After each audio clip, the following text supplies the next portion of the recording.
Votre été en Pays de la Loire sera-t-il high-tech ? Avec l'émergence des nouvelles technologies du numérique, de nouveaux acteurs touristiques font leur apparition en région, notamment la société Baludique.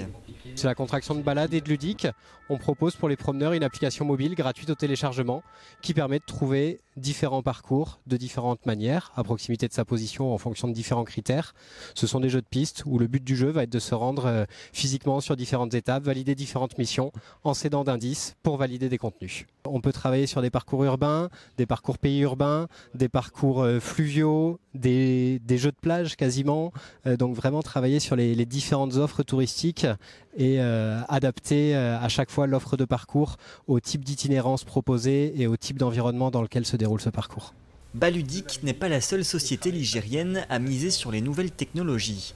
La société Velco développe des guidons de vélo intelligents et connectés, un projet pour lequel la région avait engagé des subventions. Aujourd'hui, les carnets de commandes de Velco sont pleins. Le but pour nous, c'est de diffuser notre innovation dans le monde entier en commençant par les Pays de la Loire. Pour ça, on déploie plusieurs sites cet été en fait, dans la région. Et on commence déjà à travailler avec des grands groupes internationaux, européens ou internationaux, pour déployer pour la saison prochaine, donc en 2018, notre solution à travers l'Europe. Et pour les moins sportifs, pas de problème, puisqu'Olivier Biche vous propose des balades sur l'eau.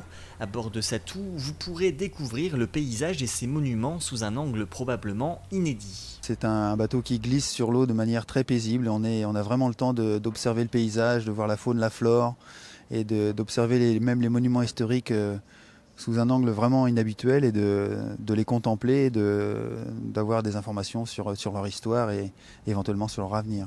À pied, à vélo, en bateau, il n'est pas toujours facile pour les touristes de choisir ou de s'y retrouver parmi toutes ces offres. C'est en partie pour cela que la région des Pays de la Loire travaille sur une plateforme de marché qui permettra la saison prochaine de centraliser les offres touristiques et d'hébergement. Un travail collectif qui devrait s'avouer payant. J'ai souvent constaté que plus il y avait d'acteurs sur un même secteur, plus il y avait des chances que ça marche pour tout le monde. Et l'interaction entre les différents acteurs est gage de réussite pour tous, en fait, je pense.